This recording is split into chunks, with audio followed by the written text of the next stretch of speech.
Hello everyone, আশা করি আপনারা সবাই ভালো আছেন। আমরাও ভালো আছি। বাড়িতে যদি বাচ্চা থাকে বা একটু বড়ও যদি হয়, তাদেরকে কিন্তু এমনি নর্মালি ফল খাওয়ানো খুবই টাফ হয়ে যায়। আমি কিন্তু আমার ছেলেকে এভাবেই নানা রকম খাবারের মধ্যে দিয়েই কিন্তু ফলটা খাওয়ানোর চেষ্টা করি, যদি কখনো দেখি যে একেবারেই সে ফল খেতে চাইছে না। সেই জন্যই আজকের এই রেসিপিটা বানানো। চলুন তাহলে দেখে নিই তার জন্য কি কি লাগছে।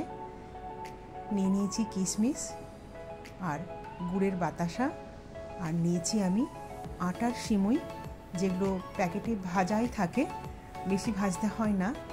আর নিয়েছি একটা আপেল, খোসা ছাড়িয়ে টুকরো করে নিয়েছি।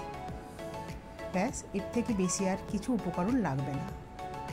আর নিয়ে নিয়েছি ফ্রাই প্যানে 2 চামচের মতো ঘি। এটা আমি ঘি দিয়েই করব রান্নাটা।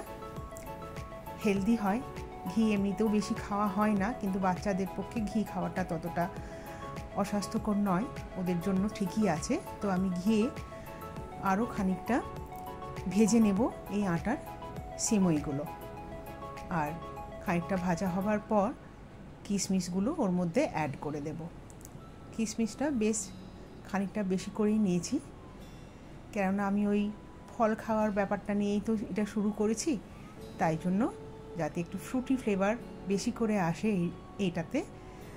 আর আমি নাম দিয়েছি এটার আপেল পায়েস। আপনারা যদি কোনো নাম সাজেস্ট করেন কমেন্ট বক্সে অবশ্যই আমাকে জানাবেন। খানিকক্ষণ ভাজার পর আগে থেকে গরম করে রাখা আর ঘন করে রাখা প্রায় 2 কাপের মতো দুধ আমি এতে দিয়ে দিলাম। আর যেই বোলটাতে করে আমি দুধটা দিলাম, ওই বোলেরই প্রায় একটু কম 1 বোল আমি এই সিমইটা নিয়েছিলাম।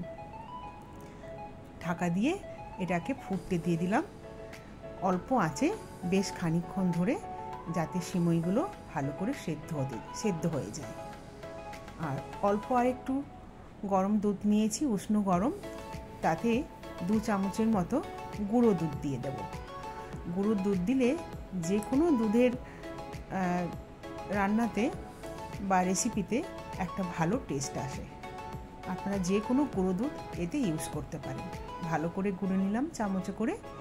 এবার এই গুঁড়ো দুধের মিশ্রণটা ঢাকা খুলে আমি ওই সিমইটার মধ্যে ঢেলে দেব। এই যে সিমইটা প্রায় 70% মতো সেদ্ধ হয়েই গেছে। আর এটা কিন্তু আমি একদম পায়েসের মতো পাতলা যেহেতু করব না, তাই আরও কিছুক্ষণ আমি ঢাকা দিয়ে এটাকে রান্না করে নেব। ব্যাস, এই যে অলমোস্ট রেডি। এবার ঠিক এই অবস্থায় আমি দিয়ে দেব এই গুড়ের বাতাসাগুলো। আমি এখানে চিনি ব্যবহার করছি না। বাতাসা দিয়ে পায়েস রান্না করলে শুনেছি বড়দের কাছে যে টেস্ট ভালো আসে এবং একটা মাখা মাখা ভাবও তৈরি হয়। বাতাসাগুলো দিয়ে নেড়ে আমি আরও খানিকক্ষণ ঢাকা দিয়ে দেব, যাতে বাতাসাগুলো ভালো করে এর মধ্যে গলে মিশে যায়। এই যে দেখুন, আমি এভাবে ঢাকা দিয়ে কিছুক্ষণ রেখেছি। সমস্ত বাতাসাগুলো কিন্তু গলে গিয়ে একটা রস টাইপের তৈরি করেছে এবং একটা বেশ সুন্দর গ্রেভি ভাব মতো এসেছে। আর ঠিক এই অবস্থাতেই ওই ছাল ছাড়িয়ে কুচো করে রাখা আপেলের টুকরোগুলো আমি এর মধ্যে মিশিয়ে দেব। অনেক সময় যখন আমি ঘিতে ভেজেছি সিমইগুলো, তখনও এই আপেলের টুকরোগুলোকে ভাজা যায়, ভেজেও মেশানো যায়, কিন্তু আমি এই অবস্থাতেই আপেলটা দিলাম যাতে এটা হয়ে যাবার পর আপেলগুলো একটু ক্রাঞ্চি ভাব থাকে। ব্যাস, রান্না কিন্তু রেডি। একটুখানি খোসা ছাড়ানো আমন্ড দিয়ে এভাবে আমি সার্ভ করে দিলাম। কেমন লাগলো আপনাদের এই রেসিপিটা অবশ্যই জানাবেন। আর এটাকে কিন্তু গরম গরম খাবো না, ফ্রিজে রেখে দেবো খানিকক্ষণ। এখন তো প্রচণ্ড গরম, খানিকক্ষণ ফ্রিজে রেখে ঠান্ডা করার পর যখন এটা খাবো খুবই সুন্দর লাগবে। আর বাচ্চারাও কিন্তু অনায়াসেই তৃপ্তি করে কিন্তু এটা খেয়ে নেবে। আর আমার কাছে এখন শুধু আমন্ডটাই ছিল, সেই জন্য আমি আমন্ড আর একটু কিশমিশ দিয়ে এটা আমি ডেকোরেট করেছি। আপনাদের কাছে যদি আরও অন্য কিছু থাকে, অন্য ফল বা আরও অন্যান্য ড্রাই ফ্রুটস, আপনারা কিন্তু সেটা দিয়েও এটা সার্ভ করতে পারেন।